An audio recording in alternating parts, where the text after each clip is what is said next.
All right, let's talk about the financial world's invisible engine, the money markets. Now, this isn't the stock market you see on the news every night. No, this is something far more fundamental. Think of it as the high-speed plumbing that keeps the entire global economy from seizing up. And to get why this matters, just ask yourself this.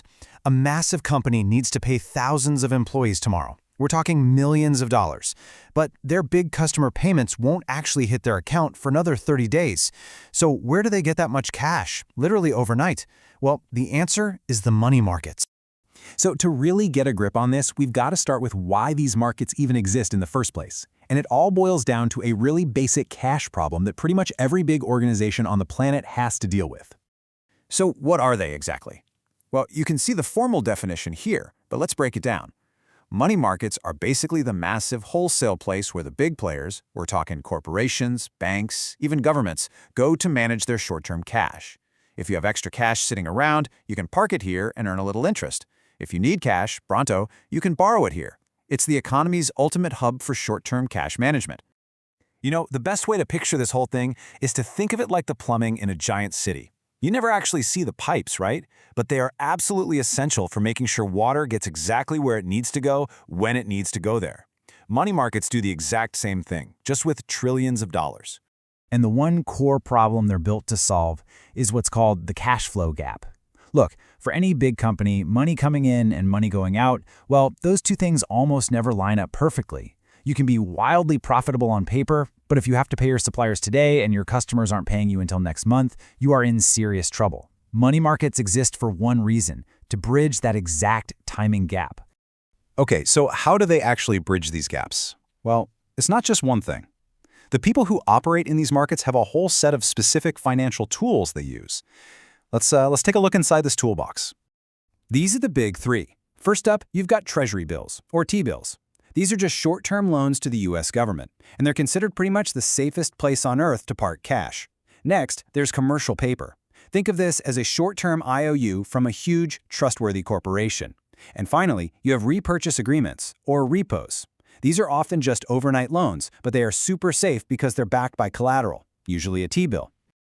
And you'll notice all these tools have a few really important things in common. As you can see here, they are all incredibly low risk, they mature very quickly, always less than a year, they're super easy to buy and sell, and they're traded in enormous chunks. We're talking $1 million or more at a time. All that together makes them almost as good as cash itself. So for decades, this financial plumbing just worked. It was humming along flawlessly in the background. But in 2008, it didn't just leak, it shattered. And to really understand how vital this system is, we need to look at what happened when it all suddenly froze solid during the financial crisis. Now, this didn't just happen overnight. The pressure started building in the mortgage market way back in 2007. By March of 2008, the investment bank Bear Stearns collapsed. But the real tipping point, the moment that sent an absolute shockwave through the entire system, was the bankruptcy of Lehman Brothers in September 2008. And this is where psychology just completely took over. See, in normal times, investors looked at all those tools, T-bills, commercial paper, repos, and thought, yeah, they're all basically the same. They're all safe. But when Lehman failed, that trust just vanished. Instantly. A panic-driven flight to quality started, where everyone dumped anything that had even a hint of risk and scrambled for the one thing they knew was 100% safe: U.S. government debt. And this graph shows that panic perfectly. I mean, look at this. Before 2007, you can see the interest rates for all these different tools all move together nice and tidy. But look what happens in late 2007 and then just explodes in September 2008.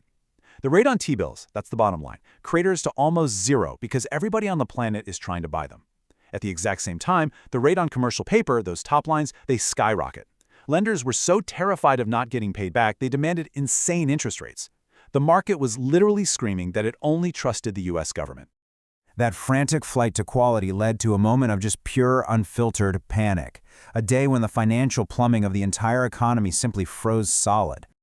To understand why, you have to understand this one single number: $1. See, for decades, these massive investment pools called money market mutual funds were treated like super safe bank accounts. The golden rule was simple. You put $1 in, you always get $1 out.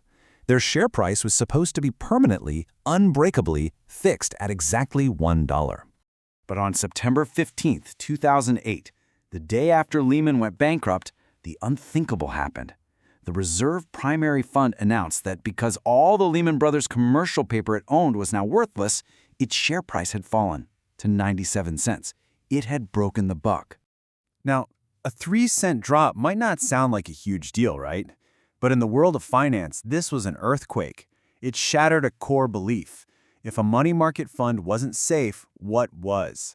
That one event triggered an absolute system-wide panic. And that set off this catastrophic chain reaction. Terrified investors yanked their money out of all money market funds. The funds, which needed cash to pay everybody back, immediately stopped buying commercial paper from corporations. And just like that, one of the main sources of daily cash for the world's biggest companies just vanished. The plumbing was totally blocked. With the entire global economy staring into the abyss, the U.S. Federal Reserve had to step in with a series of absolutely unprecedented and frankly controversial actions to get the money flowing again.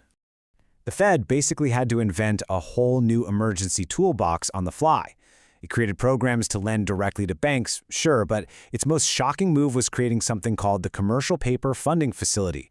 This meant the Fed itself stepped in and became the only buyer in town, purchasing commercial paper directly from companies just to keep them afloat. And the scale of this was just mind-boggling. At its peak, the Federal Reserve was holding over 22% of all the commercial paper in the entire country. For a while there, the U.S. government was the market. The emergency rescue worked, the plumbing was unclogged, and the global economy was pulled back from the brink. But it leaves us with a huge lingering question. The system was patched up with a massive government intervention, sure, but are the underlying pipes any stronger today? Or are we all just waiting for the next leak?